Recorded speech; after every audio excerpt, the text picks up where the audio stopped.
So we'll start with next question. Question number 17. A circular current carrying coil has radius r. The distance from the center of the coil, मतलब axis basically. The distance from the center of the coil on the axis where the magnetic induction will be 1/8 of its value at the center of the coil. तो पहले अच्छे से question समझ लो.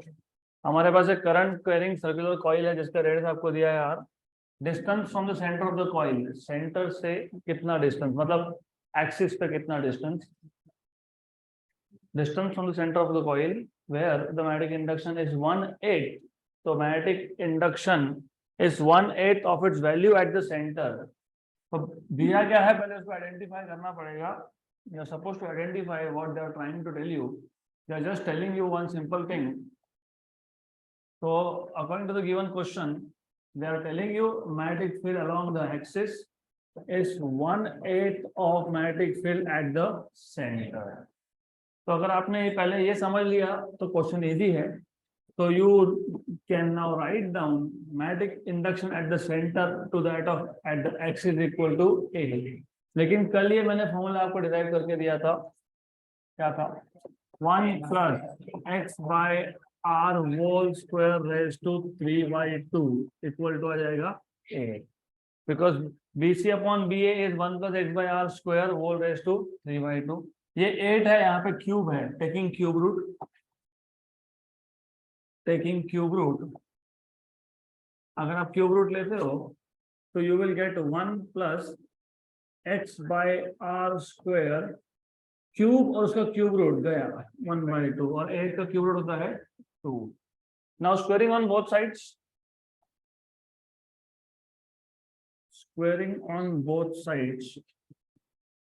तो of course ये question तब solve होगा जब आपको फॉर्मूला पता होगा BC/BA का और क्वेश्चन समझा होगा. क्वेश्चन में बहुत स्ट्रेट फॉरवर्ड था. एक पॉइंट है कहाँ पे है, अलोंग द एक्सिस है, क्योंकि क्या बोला है फ्रॉम द सेंटर मतलब अलोंग द एक्सिस. वहां पे इंडक्शन कितना है 1/8 है. तो BC/BA आपको 8 मिल जाएगा. BC/BA अगर 8 आया, if you have BC/BA as 8, तो BC/BA is 1 plus x by r square raised to 3/2. Taking cube root, if you take cube root you get 1 plus x by r square raised to half equal to 2. Now squaring on both sides, 1 plus x by r square equal to 4. इसको वहां shift कर दो, क्या आ जाएगा? x by r का square equal to 3. तो x by r equal to √3. therefore x equal to √3 times of r. √3r, r √3. Option number B. Done.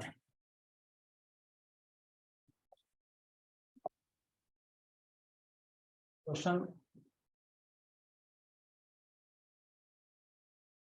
2 particles of equal charges after being accelerated through the same potential difference V, enter in a uniform transverse magnetic field and describe circular path of radii R1 and R2. Then the ratio of their respective masses M1 by M2 is. तो हमने ये question कल भी solve किया था. क्या थे? 2 charges QX and QY. Charge on X is double of Y, ऐसा कुछ तो था, या तो charge on Y is double of X. Correct, right. तो सेम ही क्वेश्चन है, आंसर भी सेम है. सिर्फ वहां पे इफ यू रिमेम्बर वहां पे चार्जेस अलग थे, यहाँ पे चार्जेस सेम है. वहां पे आंसर आपका था 1/2 R1 square by R2 square, क्योंकि चार्ज एक का चार्ज दूसरे का डबल था तो नीचे 1/2 आया था. यहाँ पे नहीं आएगा, यहाँ पे ऑप्शन नंबर भी आएगा R1 बाय R2 स्क्वायर. फिर भी नहीं याद है तो doesn't matter. You should remember एक फॉर्मूला हमने डिराइव किया था, mass is directly proportional to charge into r square. यहाँ पे तो चार्ज भी सेम है तो mass is proportional to r square. I will not read back this formula क्योंकि हमने कल 2 बार किया है. कल के लेक्चर में 2 बार सेम फॉर्मूला डिराइव हुआ था. We derive this equation from energy Q square B square R square by 2m. So we will not read that. Simple है. Mass of first particle upon mass of second particle equal to R1 by R2 का square. Small r1 to capital R1 बोला है, R2 capital R2 बोला है, हो गया R1 by R2 square. तो ये हमने जो कल क्वेश्चन सॉल्व किया था वही क्वेश्चन है, सिर्फ चार्जेस यहाँ पे सेम है। तो you are not suppose to write this down, सिर्फ याद रहना चाहिए ऐसा फॉर्मूला। तो याद रख लेना, mass is proportional to charge into radius square. Charge अगर सेम है तो mass is proportional to radius square. अगला question, a proton is accelerated on a cyclotron having oscillating frequency of 11 megahertz in external magnetic field of 1 Tesla.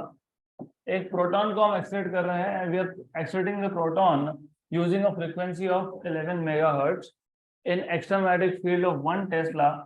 If the radius of its Ds, तो जो cyclotron में दो Ds हम लोग use करते हैं D1 and D2, उसका radius कितना दिया है 55 centimetre. It's kinetic energy is, तो ये जो प्रोटॉन है उसका काइनेटिक एनर्जी कितना है, given mass of proton and charge of proton is given to you. Cyclotron में अभी मैंने just now I just told you, cyclotron में energy is q square b square r square upon 2m।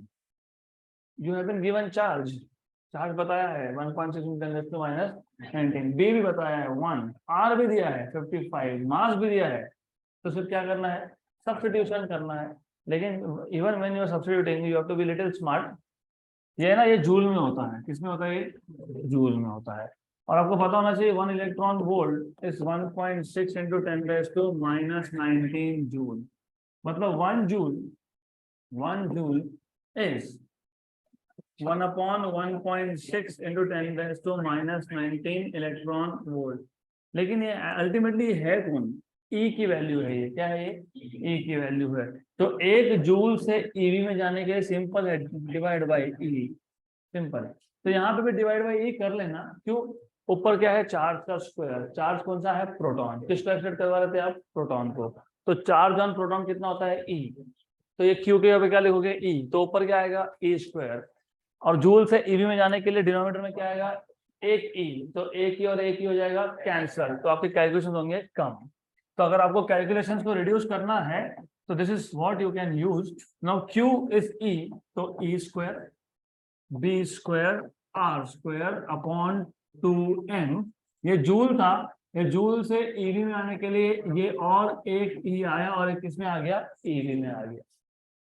बाकी सारे books में पहले joule में calculate करते हैं फिर उसको कन्वर्ट करते हैं, तो करो वैसा, वैसा भी आंसर वही आएगा। लेकिन if you want to save your time in calculation, this is simple thing that you can do. तो अगली बार से याद रखना, जूल से अगर ईवी में कन्वर्ट करना है तो सिर्फ डिवाइड बाय ई कर दो, done, you will directly go into electron volt. This is 1.6 × 10⁻⁻⁹, B की वैल्यू 1 थी, वो 55 सेंटीमीटर था, तो 55 × 10⁻² का square. 2 times of mass of electron is proton है, इलेक्ट्रॉन नहीं, प्रोटॉन है। 1.67 into 10⁻⁻, अरे मास है, मास इज -27। मास और चार्ज दोनों का डिफरेंस याद रखो, रफली कैंसल एंड कैंसल। 55 का स्क्वायर होता है, कितना होता है, 3025। हाँ, तो ये 55 का स्क्वायर, 55 का स्क्वायर, पहले तो इसका स्क्वायर लिख लो 25, इसको इसके अगले नंबर से मल्टीप्लाई कर लो 30, तो 3025। तो ये आ जाएगा 3025 डिवाइड बाय 2, 10⁻⁻⁹, और ये -4 -23 कितना, और ये ऊपर आएगा -27 का +27 कितना बचेगा, +24। ये हो गया आपका रफली 1500 समथिंग, 1512 पॉइंट समथिंग। वो ये इतना एक्यूरेट जरूरत नहीं है हमको, तो ये आ जाएगा 10⁻⁴ EV में, करेक्ट। आंसर आपको पूछा है MEV में, MEV मतलब 10⁻⁶। तो ये जो 4 है इसको 6 करना है, तो यहाँ पे बीच में एक पॉइंट प्लेस करना पड़ेगा और ये बन जाएगा 10⁻⁶। तो 15 × 10⁻⁶, मतलब रफली 15 MeV। अप्रोक्सीमेटली कितना आ गया, 15 MeV। नियरेस्ट आंसर कौन सा है, सी 14.89। डन, खत्म।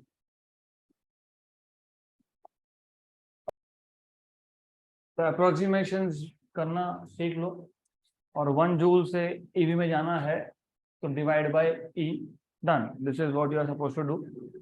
तो आंसर हमारा एग्जैक्ट आंसर करेंगे, और एग्जैक्ट हमने किया नहीं, ये 1.67 था, ये 1.6 था, मैंने रफली रफली कैंसिल कर दिया उसको, तो 14.89।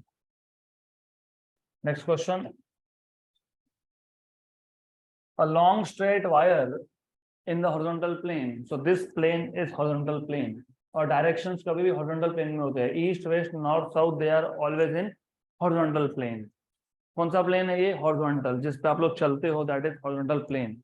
तो वाइल ट्रैवलिंग, आप बोलते हो ना ईस्ट में जा रहे हैं वेस्ट में जा रहे हैं, तो ऊपर तो नहीं जाते हो, हाँ ऐसे ना, ऊपर जा रहे हैं, ऊपर ये वर्टिकल प्लेन होता है। तो जैसे ये वर्ड है हॉरिजॉन्टल प्लेन, अच्छे से ध्यान में रखना कि ये हॉरिजॉन्टल प्लेन में डायरेक्शंस है, east west north south, they are in horizontal plane. A long straight wire in the horizontal plane carries a current of 75 ampere in north to south direction। आ गया, नॉर्थ टू साउथ डायरेक्शन में current है। Magnitude and direction of the field at a point 3 meter east of the wire is। तो 3 metre east में magnitude और direction क्या होगा magnetic field का? तो सबसे पहले मैं एक काम करता हूँ, just draw directions here. I will not show, मैं ऐसा ईस्ट वेस्ट नहीं दिखाने वाला हूँ, क्योंकि अगर ऐसा दिखा दिया ना तो डायरेक्शन क्या होगा मैग्नेटिक फील्ड का, या तो बाहर आएगा या तो अंदर जाएगा। और आंसर अगर आप देखोगे तो आंसर में अप एंड डाउन बोला है। अप एंड डाउन मतलब, अप एंड डाउन मतलब अल्टीट्यूड बोलते हैं, क्या बोलते हैं? अल्टीट्यूड बोलते हैं, राइट। तो what I will do is I will show some tilted directions. Suppose ये एक हॉरिजॉन्टल प्लेन है, imagine this is a horizontal plane, something like this। then अगर मैं इसको नॉर्थ बोलता हूं तो ये हो गया साउथ। नॉर्थ से क्लॉकवाइज 90 डिग्री पे होता है ईस्ट, और यहाँ होता है west. We have a wire, in which you have current and the current is running from north to south। तो ऐसा सिचुएशन है, ये वायर है, इसमें से करंट है, और करंट है नॉर्थ से साउथ। क्योंकि अगर ये नॉर्थ से साउथ डायरेक्शन आपने ध्यान नहीं दिया तो मैग्नेटिक फील्ड का direction right hand thumb rule से मिलता है, वो गलत हो जाएगा। A long straight wire in the horizontal plane carries a current of 75 ampere in north to south direction। Magnitude and direction of field B at a point 3 meter east। 3 metre east मतलब यहाँ पे वो point है, कितने distance पे है? 3 metre east. अभी magnitude find करना तो it's not very difficult. What is formula of magnetic field due to a long straight wire? Mu zero by 4 pi. Answer देखो न्यूमेरिक है, yes, mu zero by 4 pi 2 I by distance, distance A R जो लिखना होगा वो, correct. Then mu zero by 4 pi 10 power 2 into 75 upon distance था 3 metre, 1 and 25 का 25 to 50, 50 into 10 power minus 7 मतलब 5 into 10 power minus 6 Tesla. तो 5 into 10 power minus 6 option number B और C में से एक। अब सिर्फ है डायरेक्शन की बात, तो डायरेक्शन फाइंड कर लेंगे। अब डायरेक्शंस के लिए you have to imagine right hand thumb rule. This is that long straight wire which is running from north to south. अभी नॉर्थ टू साउथ में यहाँ दिखाऊंगा, ये नॉर्थ है, ये साउथ है, आपकी तरफ ईस्ट है, मेरी तरफ वेस्ट है। हाँ, ये नॉर्थ है, नॉर्थ से 90 डिग्री क्लॉकवाइज होता है ईस्ट, और 90 डिग्री एंटी क्लॉक होता है साउथ, वेस्ट होता है। Okay, good.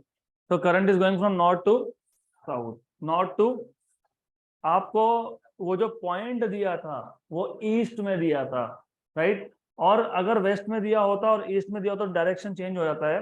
Right hand thumb rule, imagine the wire to be held in your right hand such that the thumb is outstretched and the fingers are curled. If the thumb represents curled fingers, तो east में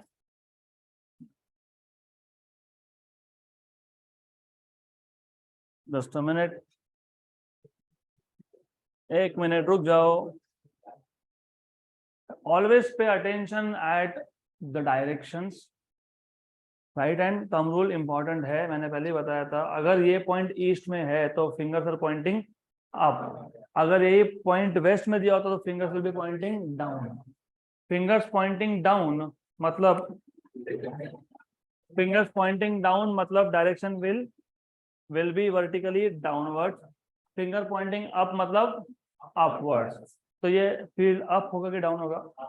up होगा। Up होगा तो option number, तो you see it is option number C, right. यहाँ तक clear? Is this clear? तो सिर्फ formula mu 0/4 pi 2i by distance, mu 0/4 pi 10 पर -7 2 into I was 75 और डिस्टेंस was 3 मीटर। 1 जा and 25 जा 25 2 जा is 50 50 into 10 पर -7 is 5 into 10 पर -6 and direction you can find out by right hand।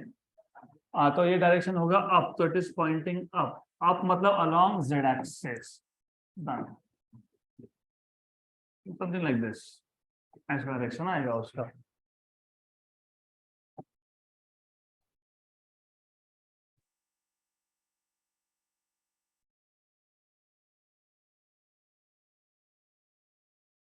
तो such type of questions are extremely simple। सिर्फ यहाँ पे डायरेक्शंस में कंफ्यूजन क्रिएट नहीं होना चाहिए, that's it.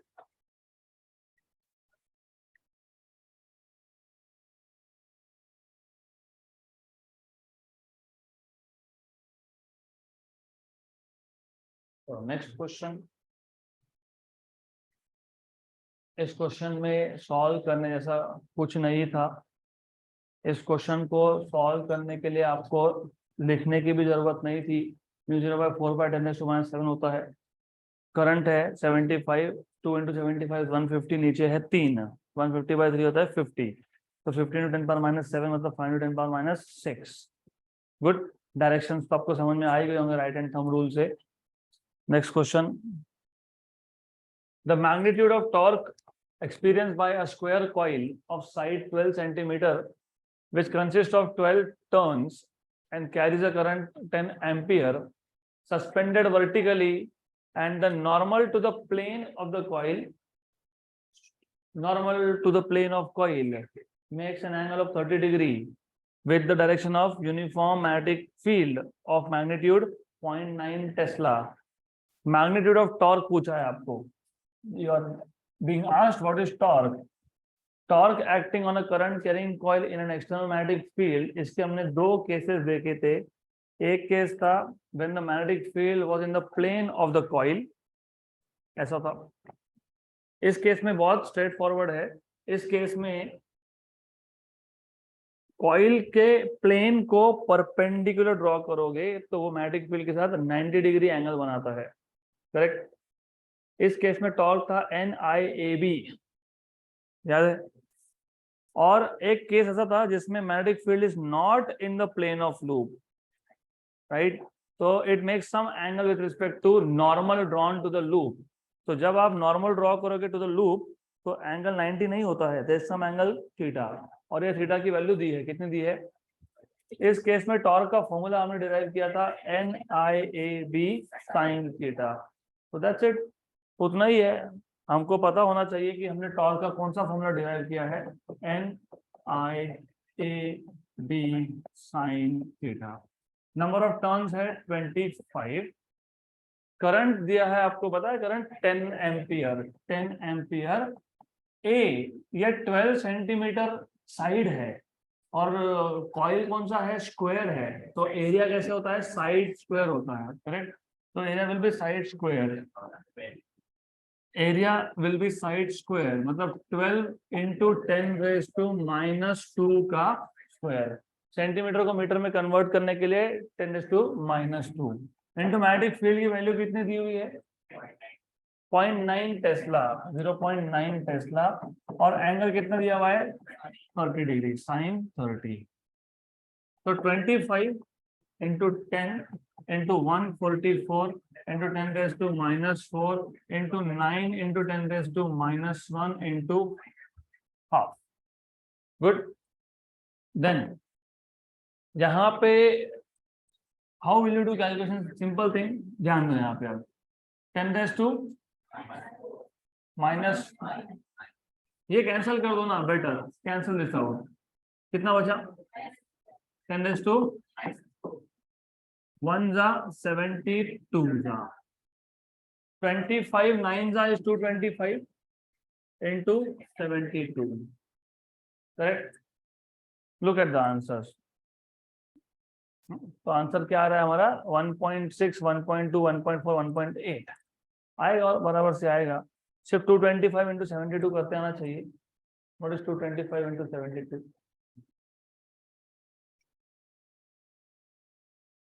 What is 225 into 72?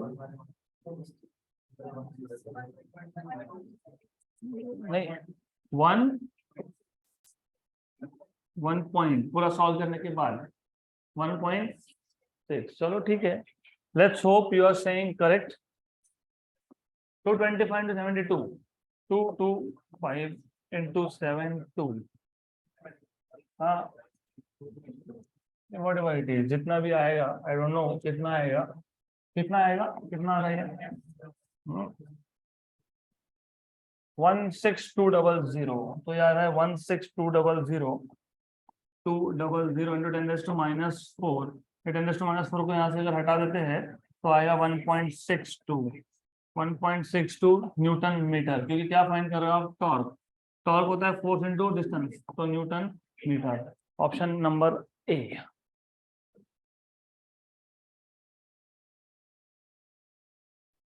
Next question. Oh good question.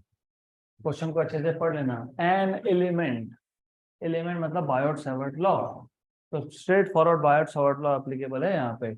N element of 0.05 I cap metre, मतलब आपको एलिमेंट का डायरेक्शन बता दिया, X axis I cap, is placed at the origin as shown in figure, which carries a large current of 10 ampere.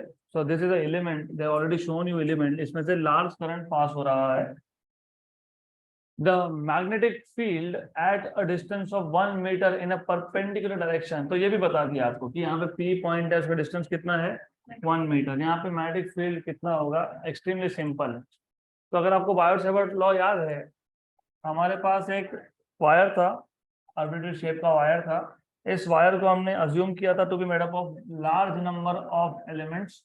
उसमें से हमने एक element consider किया, और उस एक एलिमेंट से जब करंट पास होगा तो वो एलिमेंट क्या प्रोड्यूस करेगा? मैग्नेटिक फील्ड प्रोड्यूस करेगा। किस पॉइंट पे फाइंड करना है? पी पॉइंट पे। तो जिस पॉइंट पे फाइंड करना है वहां से सेंटर ऑफ द एलिमेंट तक हम लोग एक लाइन ड्रॉ करते हैं, फिर हम लोग एलिमेंट और उस लाइन में एंगल को लिखते हैं थीटा। एलिमेंट के सेंटर से एक लाइन ड्रॉ करते हैं, कहां तक करते हैं? जिस पॉइंट पे फील्ड फाइंड करना है। सेंटर के एलिमेंट से एक लाइन ड्रॉ करते हैं जिस पॉइंट पे फील्ड फाइंड करना है, तो ऑलरेडी दिया है। फिर हम एलिमेंट में और उस लाइन में एंगल देखते हैं थीटा। यहाँ पे थीटा कितना है? 90 डिग्री है। तो प्रोसेस अगर अच्छे से पता है तो देख के समझ में आ गया था। आई कैप डायरेक्शन के अलॉन्ग है एलिमेंट, और पॉइंट परपेंडिकुलर बोला है। परपेंडिकुलर मतलब 90 डिग्री का एंगल। ये वर्ड परपेंडिकुलर डायरेक्शन, इस वर्ड ने बता दिया हमको एंगल कितना है? 90। फिर अभी इसके बाद कुछ बचता ही नहीं है सॉल्व करने के लिए, क्योंकि इसके बाद तो सिर्फ Biot Savart law. What was Biot Savart law? Mu not by 4 pi I D L by, what is mu 0 by 4 pi? How much is current? How much is the length element of this? 0.05, मतलब 5 into 10 raised to -2. What is sine of 90? 1. तो sin 90 is 1. तो sin 90 1 है, तो that will be only 1 there. तो ये आ जाएगा sin 90, इसको लिखोगे 1 अपॉन डिस्टेंस कितना है? 1। तो वेरी गुड, कुछ करने जैसा है नहीं, मिल गया आंसर। 5 into 10 raised to, क्योंकि ये 10 raised to -2 है और ये 10 है, तो 10 raised to -1 और -7, तो 5 10 raised to -8। Option number C.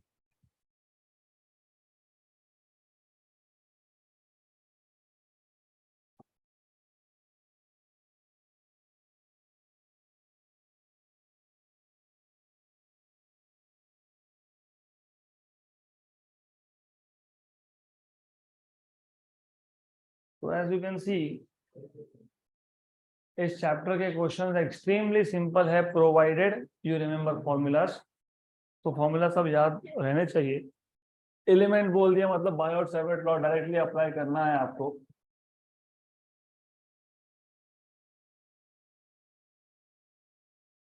Done.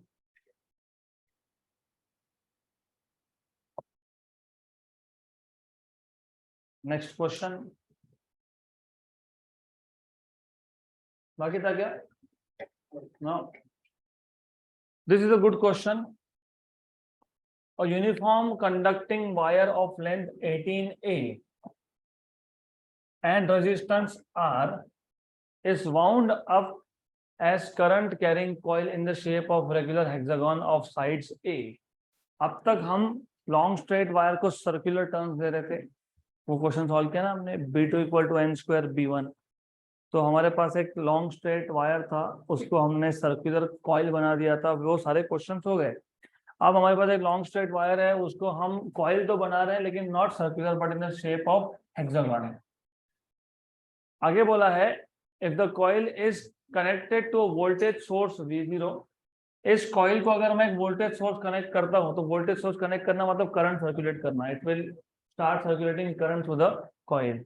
Then the magnetic moment of the coil is, तो magnetic moment of the coil is, अच्छे से क्वेश्चन समझ लो। कुछ नहीं है, हमारे पास एक यूनिफॉर्म कंडक्टिंग वायर है, एक लॉन्ग स्ट्रेट वायर है। उस लॉन्ग स्ट्रेट वायर का लेंथ कितना है? 18A। कितना है? 18A। Very good. If I tell you कि मेरे पास एक 4 मीटर लंबा वायर है, 4 मीटर लॉन्ग वायर है, उसको मैं एक स्क्वायर बना देता हूँ, तो हर एक साइड का लेंथ कितना? 1 मीटर। Correct, good. मतलब जो लेंथ था वो क्या बन गया? पेरीमीटर बन गया। अब वही 4 मीटर लंबे वायर को मैंने एक स्क्वायर बनाया, बस 2 टर्न्स दे दिए, ½ मीटर। तो 4 मीटर लेंथ था, अगर सिंगल टर्न दिया तो हर एक साइड का लेंथ हो गया 1 metre 1 metre 1 metre and 1 metre. इसको बोलते हो पेरीमीटर। जैसे सरकमफेरेंस सर्कल के केस में बोलते हैं, वैसे बाकी ज्योमेट्रिक शेप में सरकमफेरेंस को पेरीमीटर बोलते हैं बेसिकली। और अगर 2 टर्न दिए तो फिर ½ metre. Half half half half 2 metre एक टर्न में, half half half half 2 metre दूसरे टर्न में, टोटल 4 मीटर। राइट, 4 टर्न दे दिए तो 4 टर्न दे दिए तो हाफ का भी हाफ 0.25 0.25 0.25 0.25 1 मीटर हो गया एक टर्न में। 4 मीटर हो जाएंगे 4 टर्न में। अगर उल्टा समझो, उल्टा इंफॉर्मेशन दिया हो, मैंने अगर आपको ऐसा बताया कि टोटल लेंथ था 4 मीटर का, हमने उसको स्क्वायर में कन्वर्ट कर दिया और स्क्वायर का साइड है 1 मीटर। कितना? 1 मीटर। तो टोटल टर्न्स कितने? 4। और स्क्वायर का साइड लेंथ है ½ मीटर, तो टर्न्स कितने? 2। और अगर अगर उस स्क्वायर का साइड है 0.125 मीटर, 8 टर्न। कैसे फाइंड किया? आपने क्या किया? Eight the back of your mind, ये हमारा दिमाग सोचता अलग तरीके से है, लेकिन आपने क्या टोटल लेंथ को पेरीमीटर से डिवाइड किया। टोटल लेंथ 4 मीटर था, फिर पेरीमीटर आपने क्या सोचा होगा? 0.125 एक साइड है, तो इंटू 4 मतलब 0.5। एक टर्न में कितना लेंथ यूज हो गया? 0.5। तो 4/0.5 मतलब 8 metre. This is what you are doing at the back of your mind. Your brain is doing calculation without knowing formulas. आपको पता है total length upon perimeter will give you number of turns. तो हमारे पास एक 18A length का wire था, उसको हमने रेगुलर हेक्सागन बना दिया। हेक्सागन में 6 साइड्स होते हैं, तो पेरीमीटर कितना हो गया? 6A। कितना हो गया? 6A। तो आपको नंबर ऑफ टर्न्स मिल जाएंगे। Total length upon perimeter 18A/6 is 3। हमको क्या फाइंड करना है? Magnetic moment. What is magnetic moment? NIA। तो you are suppose to find out value of magnetic moment, या m या n या म्यू, जो भी डिनोट करना होगा वो, n into I into A। Number of turns, n is number of turns, n is nothing but number of turns। अब मैं लिख के दे देता हूँ, लेकिन number of turns next time से ऐसा फॉर्मूला की जरूरत नहीं पड़नी चाहिए। Number of turns is total length upon perimeter, total length upon perimeter. Total length हमारे पास था 18a और पेरीमीटर दिया है 6a। कैसे 6a? ए और h, ये बात 6a, तो 3 टर्न्स आ गए, 3 टर्न्स आ गए। उसके बाद करंट की वैल्यू दी थी कि आपको नहीं, लेकिन आपको पोटेंशियल डिफरेंस बताया है V0। तो ओम्स लॉ हमको ये बताता है V0 equal to I R, तो I equal to V0 by R. मतलब आंसर में V0 दिखना चाहिए है, V0 V0 V0 V0, तो we are on the right track. आखिरी बचा A. A is area, area of regular hexagon is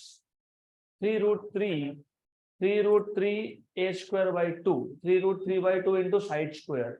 regular hexagon अगर नहीं, सपोज नहीं पता तो कोई दिक्कत नहीं, नहीं पता तो नहीं पता।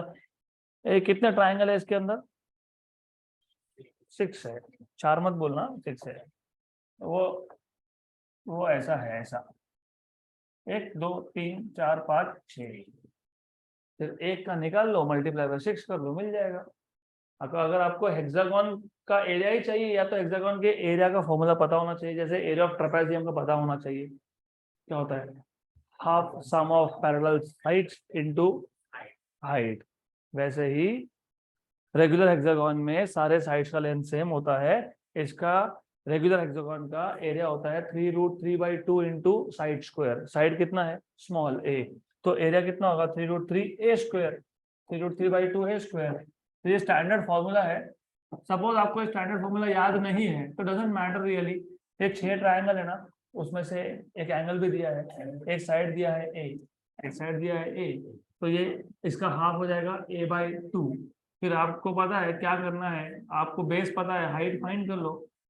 हाफ बेस इंटू हाइट, एक ट्राइंगल का मिल गया, इंटू 6 कर लो, मिल जाएगा। बेस पता है ना ट्राइंगल का, ए है। या हाइट निकाल सकते हो, ये एंगल दिया है। हाँ, साइन कॉस वो आपके ऊपर, अभी क्या यूज करोगे that is your responsibility, but you can find out what is this. If you can find out what is this, half base into height is area of one triangle. You have 6 such triangles, तो 6 into area of each triangle will be area of hexagon. तो that is up to you, मैं तो directly ये बता दूंगा, नहीं तो 3√3 a square bye 2। Now you have n, you have I, you have a, so you can find out what is magnetic moment.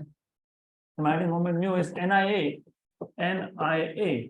n कितना है? 3। I कितना है? V0 बाय a कितना है? 3√3/2 a स्क्वायर। 3 इंटू 3 कितना होता है? 9, राइट? 9/2 और ये √3, 9√3/2 V0 by r into a square. 9√3/2, 9√3/2 V0 a square by r ampere metre square. Option number B.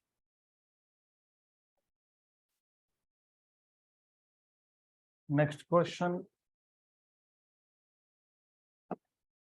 Due to small magnet intensity, ये गलत फ्रेमिंग, सही नहीं है क्वेश्चन का। Due to a small magnet comma, अब ठीक है। Due to a small magnet intensity at distance x in the end on position is 9 Gauss, what will be the intensity in Gauss at a distance x/2 on broad side on position? तो ये end on position, broad side on position, इसका मतलब अगर पता होगा तो question कुछ भी नहीं है, it is extremely simple question. अगर आपको पता है bar magnet, this is a bar magnet, let us से we have a bar magnet, a straight line passing through both the poles of a bar magnet is called as axis. A straight line perpendicular to the axis and passing through center of magnet is called as equator, right? So end on position मतलब axis, end on position मतलब axial line पे बोल रहे हैं, और broad side on position मतलब equator पे बोल। ये ब्रॉड साइड है ना, ये ब्रॉड है कि नहीं?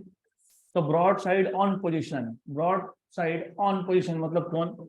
इक्वेटर। एंड ऑन, ये मैग्नेट का एंड है कि नहीं? हाँ, तो एंड ऑन मतलब एक्सिस, तो ब्रॉड साइड मतलब इक्वेटर। तो अगर इतना ये 2 वर्ड्स पता नहीं होंगे तो क्वेश्चन सॉल्व नहीं होगा, क्योंकि ये पता है तो आपको तो पता ही है what is magnetic field, what is magnetic field on axis मतलब along the axis and along equator कितना होता है? μ0/4 होता ही है, m अपॉन डिस्टेंस क्यूब भी होता ही है, सिर्फ एक में 2 होता है, एक में 2 नहीं होता है। किस में 2 होता है और किस में 2 नहीं होता है वो बताओ बस। Magnetic field equal to μ0/4 dipole moment distance cube ये तो दोनों में है। अब सिर्फ एक्सिस में यहाँ पे एक्स्ट्रा 2 है और यहाँ पे इक्वेटर के केस में यहाँ पे 2 नहीं है। This is what you are suppose to know. Done. इससे क्या होगा अगर ये पता होगा, if you know this much, तो what you can do is, if you know basic formulas, ये फॉर्मूला पता अगर है तो आप क्या कर सकते थे, एक्सियल फील्ड इक्वल टू 2 को बाहर निकालो, μ0/4 पाई m/r³। what is this? Equatorial field. So B axis is 2 times of B equator. यहाँ तक क्लियर? पक्का पक्का? गुड। अब हमको दिया कौन सा फील्ड था? एंड ऑन मतलब कौन? एक्सियल। ये कितना दिया था? 9 गॉस। तो ये 9 है और पूछा क्या है? ब्रॉड साइड ऑन पोजिशन, मतलब क्या पूछा है? इक्वेटोरियल। तो 1 and 4.5। So you will have this as B equatorial field as 4.5 gauss। हो गया 1 and this is 4.5। तो 4.5 gauss क्या है? Option number D.